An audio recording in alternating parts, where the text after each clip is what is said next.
Hari ini ialah perayaan musim luruh yang kudus, perayaan Pondok Daun.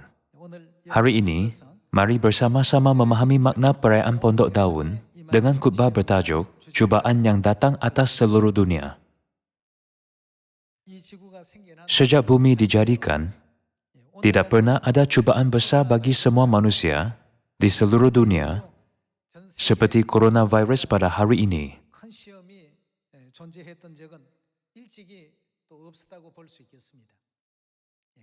Jadi mari memikirkan perkara yang harus diperhatikan umat Tuhan. Dan apakah jenis jalan iman yang mesti diambil ketika hal seperti ini menimpa seluruh dunia? Dengan mengikut arah kebenaran yang Tuhan ajarkan, meskipun dalam situasi COVID-19, semoga kita dapat membimbing satu roh lagi ke pangkuan Tuhan dan kembali ke tanah air kekal, syurga, bersama-sama. Mari lihat firman Tuhan dalam buku Wahyu, bab 3 ayat 10. Karena engkau menuruti firman-Ku untuk tekun menantikan Aku, maka Aku pun akan melindungi engkau dari hari pencobaan yang akan datang atas seluruh dunia untuk mencobai mereka yang diam di bumi. Aku datang segera. Peganglah apa yang ada padamu, supaya tidak seorang pun mengambil mahkotamu. Barang siapa menang, ia akan kujadikan sokong guru di dalam bait suci Tuhanku, dan ia tidak akan keluar lagi dari situ. Dan padanya akan kutuliskan nama Tuhanku, nama kota Tuhanku, yaitu Yerusalem baru, yang turun dari surga dari Tuhanku, dan namaku yang baru. Siapa bertelinga, hendaklah ia mendengarkan apa yang dikatakan Roh kepada jemaat-jemaat. Boleh dikatakan bahawa malapetaka yang menimpa kampung global hari ini merupakan satu cubaan besar yang dialami semua manusia di dunia. Ada banyak catatan perkataan cubaan dalam Alkitab, dan kita juga sering menggunakannya dalam kehidupan iman. Di sini juga, apakah yang Tuhan katakan terhadap orang yang menang pada masa cubaan? Aku akan menjadi mereka tiang di bait suci Tuhan, dan orang yang dijadikan tiang bait suci akan mempunyai nama Yerusalem baru yang turun dari surga, serta nama baru Kristus.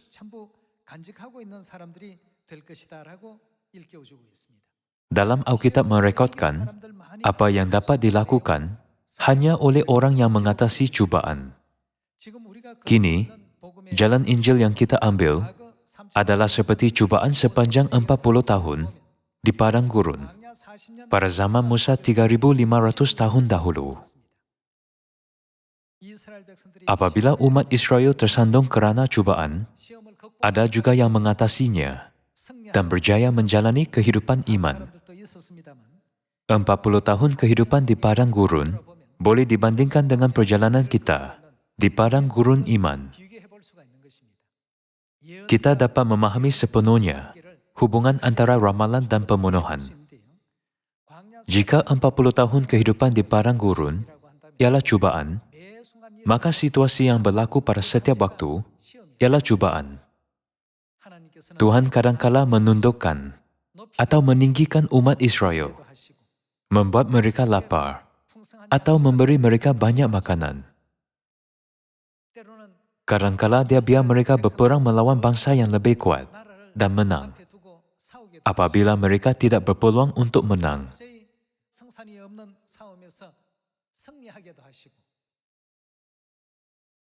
Dia memberi berbagai situasi dan sering mengingatkan mereka bahawa pasti ada kejayaan selagi Tuhan bersama mereka di jalan padang gurun.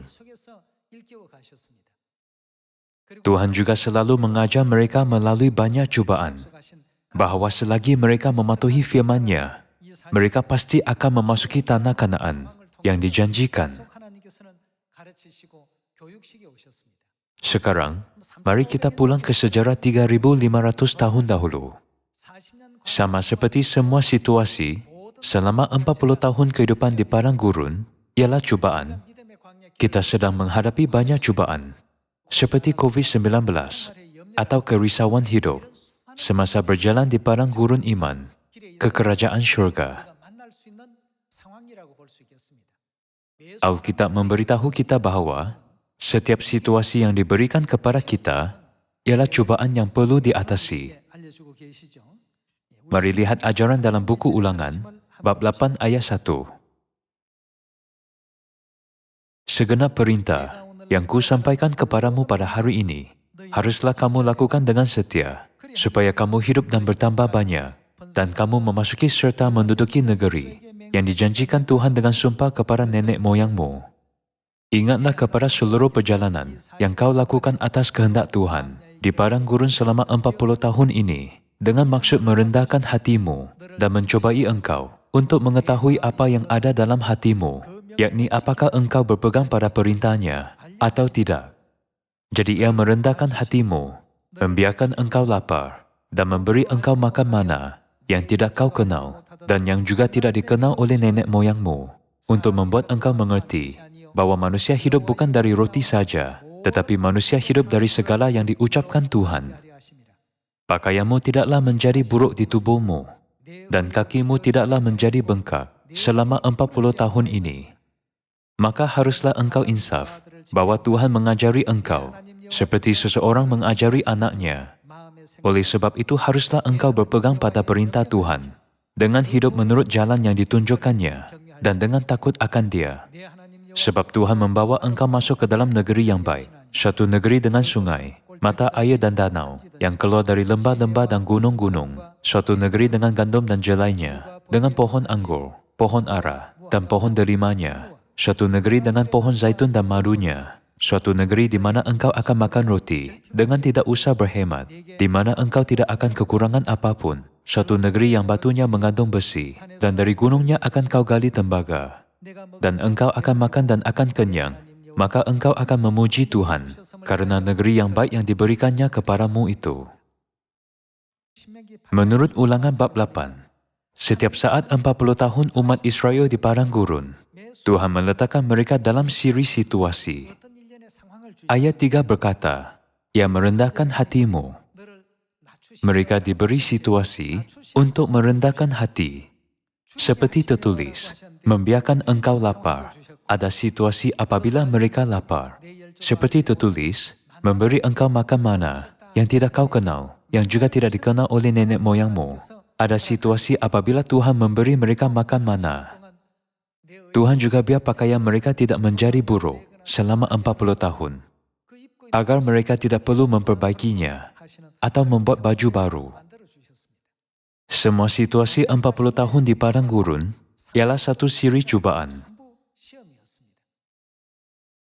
Ada orang berasa sulit terhadap situasi ini, dan berasa sulit terhadap situasi itu, dan ada yang berasa sulit terhadap situasi yang lain. Kadangkala, Tuhan memberi berkat yang berlimpahan. Mereka diberi terlalu banyak atau terlalu sedikit. Kadangkala situasi itu sulit, dan kadangkalanya terlalu selesa.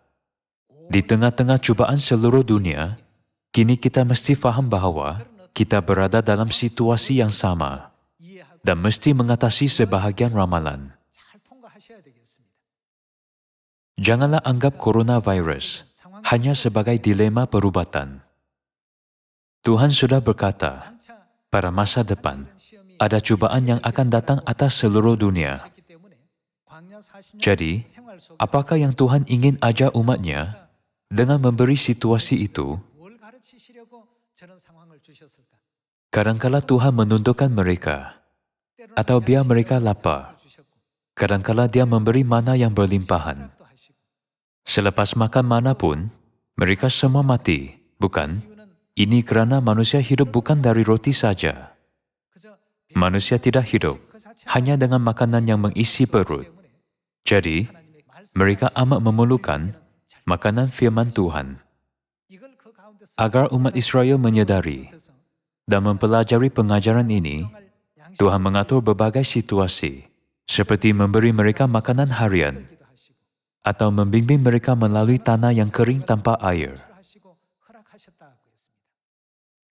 Dan Alkitab berkata, Itu adalah untuk mengetahui apa yang ada dalam hatimu, yakni apakah engkau berpegang pada perintahnya atau tidak. Apabila kita melihat 1 Petrus bab 5, kini iblis berjalan keliling, sama seperti singa yang mengaum-aum dan mencari orang yang dapat ditelannya. Apa yang ditegaskan dalam 1 Petrus bab 5 ialah iman. Ada tertulis, lawanlah dia dengan iman yang teguh.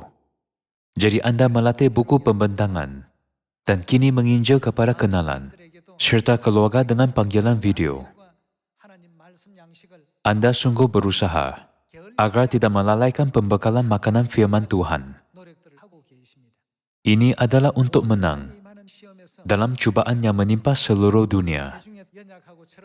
Ahli yang lemah dan kurang matang menganggap situasi ini dengan berfikir, nampaknya ini adalah untuk kita rehat.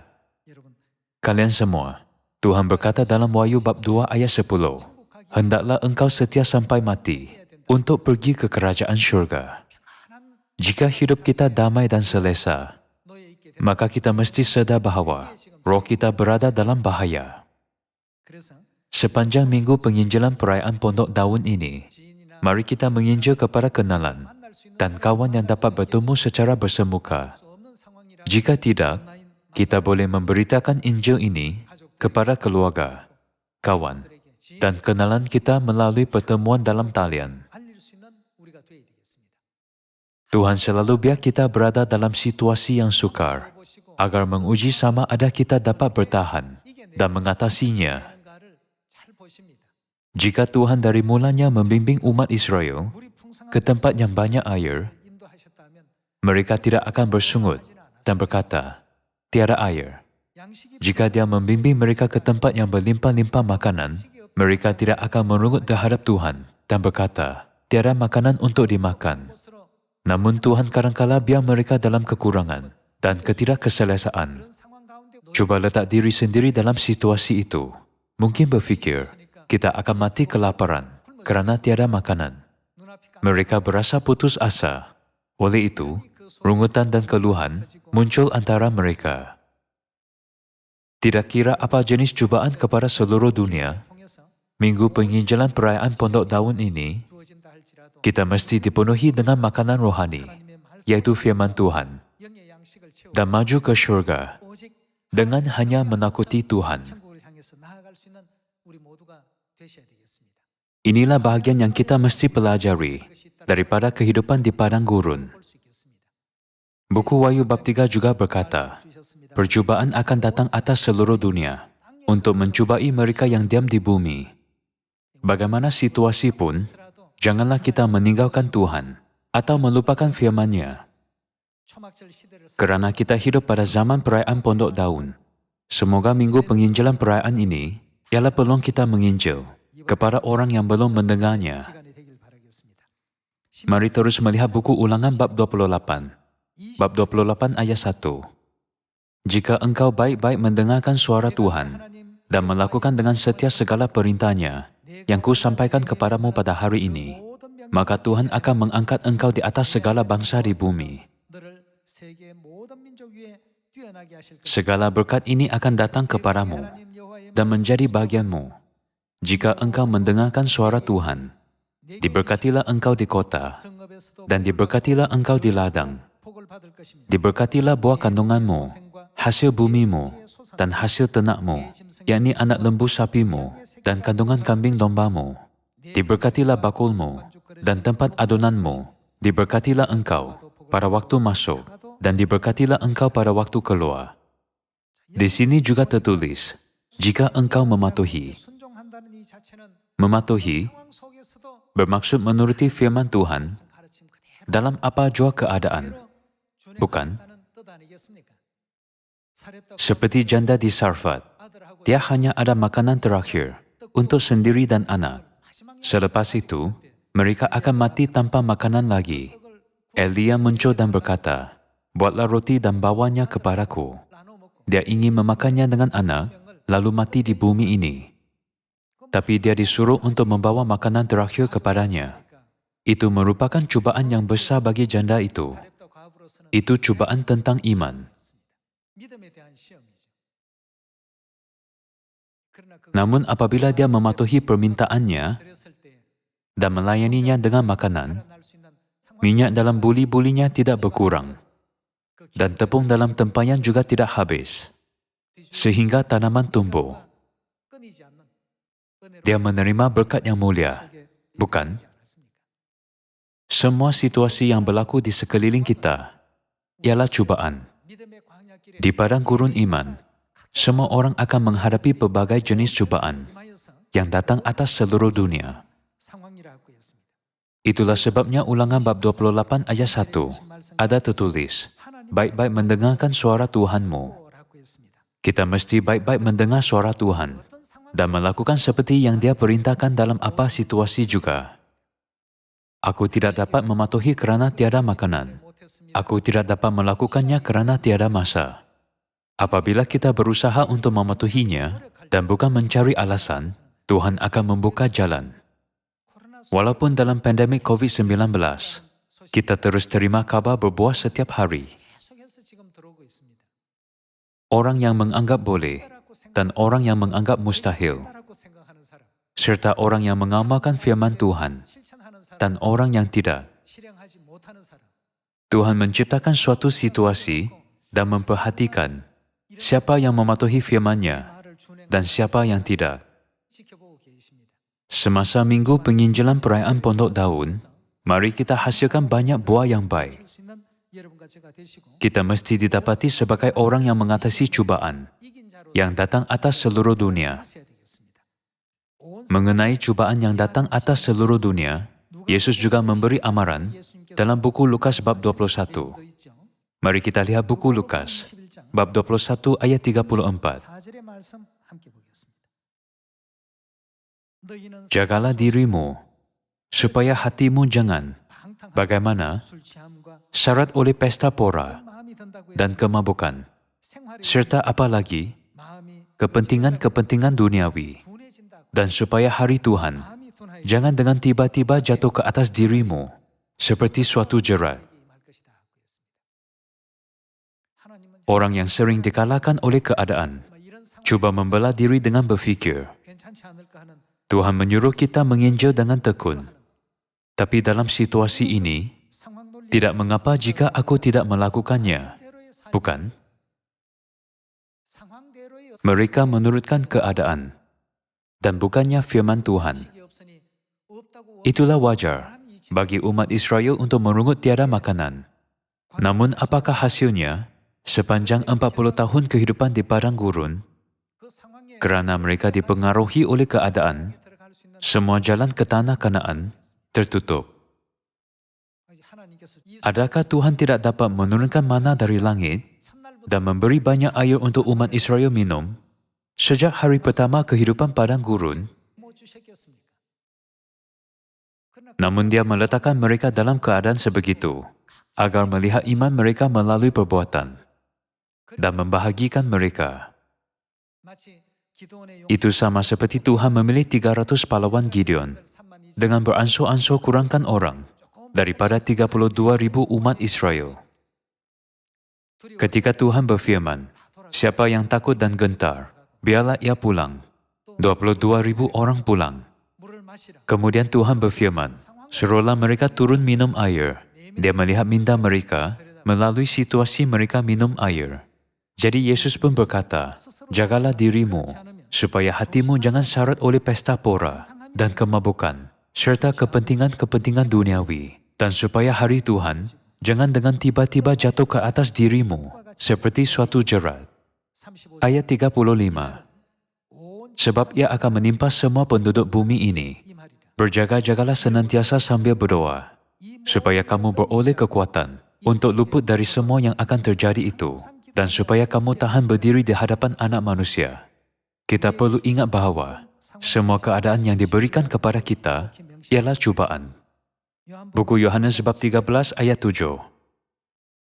Jawab Yesus kepadanya, apa yang ku perbuat, engkau tidak tahu sekarang, tetapi engkau akan mengertinya kelak.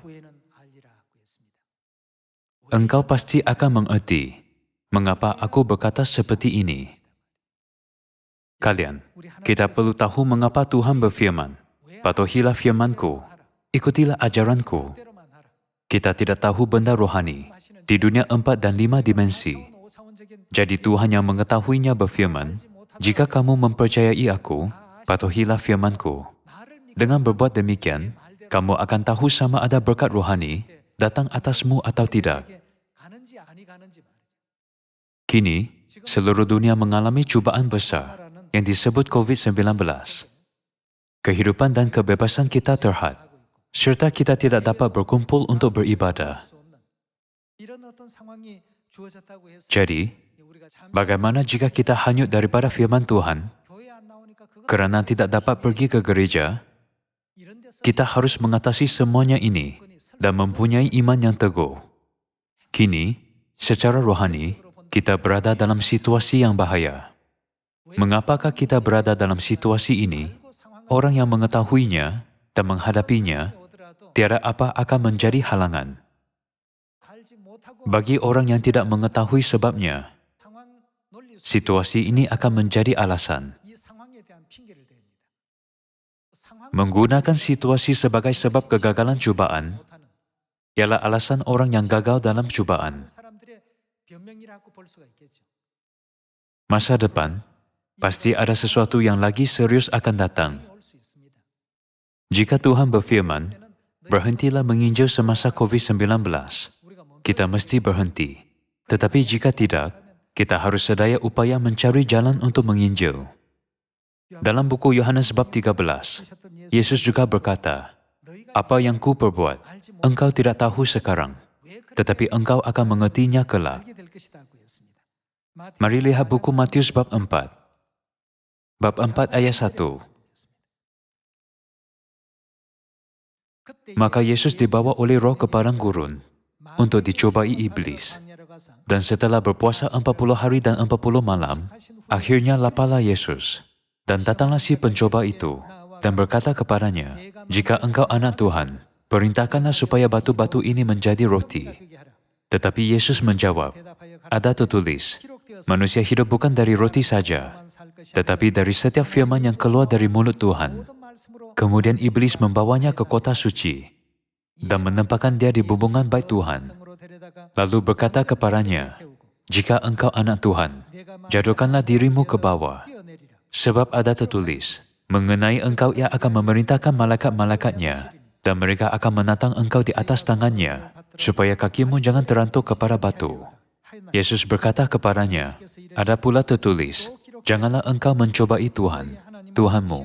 Dan iblis membawanya pula ke atas gunung yang sangat tinggi dan memperlihatkan kepadanya semua kerajaan dunia dengan kemegahannya dan berkata kepadanya, "Semua itu akan kuberikan kepadamu jika engkau sujud menyembah Aku." Maka berkatalah Yesus kepadanya, "Enyalah, iblis, sebab ada tertulis, engkau harus menyembah Tuhan dan hanya kepada Dia sajalah engkau berbakti." Lalu iblis meninggalkan dia, dan lihatlah, malaikat-malaikat datang melayani Yesus. Syaitan meletakkan Yesus dalam 3 jenis situasi. Setelah Yesus berpuasa selama 40 hari, syaitan mencubainya dengan makanan fisikal. Apabila kita lapar, kita mencari makanan untuk mengisi perut. Namun Yesus berkata daripada makanan fisikal, apakah yang harus disediakan? Dia mengajak kita bahwa firman Tuhan, makanan rohani, jauh lebih penting daripada makanan fisikal. Manusia hidup bukan dari roti saja, tetapi dari setiap firman yang keluar dari mulut Tuhan. Syaitan berulang kali menciptakan situasi yang menghalangi kita melakukan kehendak Tuhan. Walaupun Yesus lapar, lihatlah jawabannya. Walaupun roti sangat penting, dia berkata, firman Tuhan lebih berharga daripada roti. Walaupun lapar, dia mengingatkan kita bahawa makanan rohani lebih berharga daripada makanan fizikal.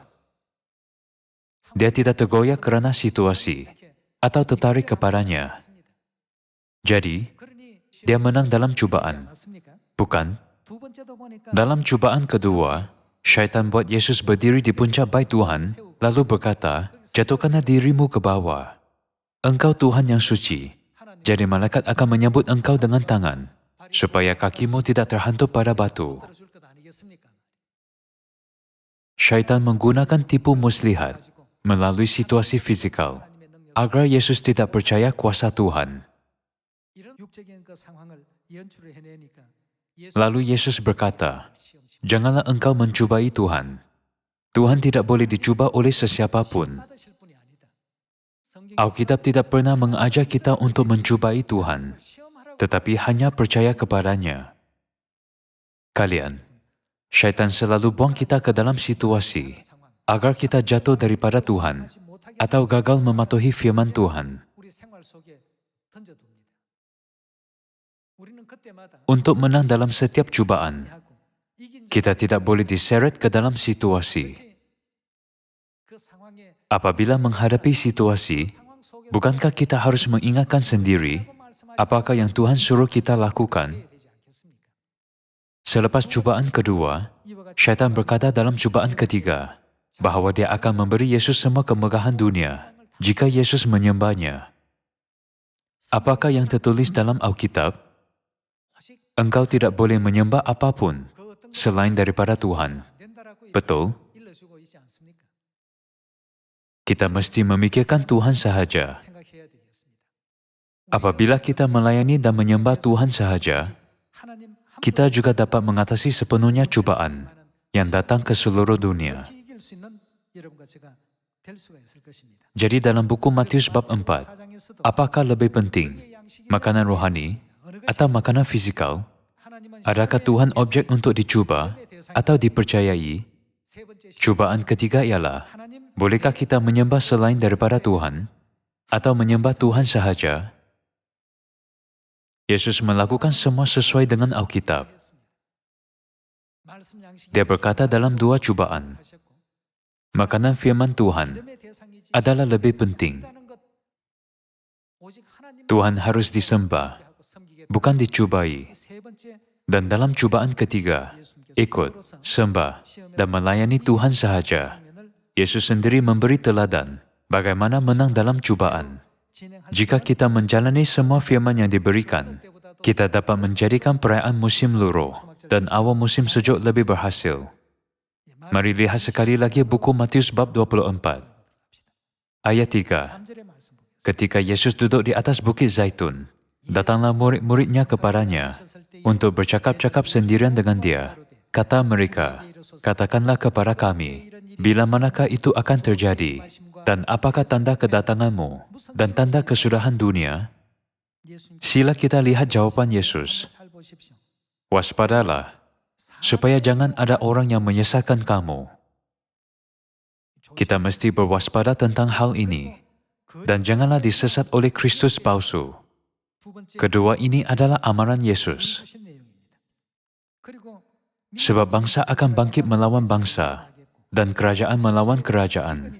Akan ada kelaparan dan gempa bumi di berbagai tempat.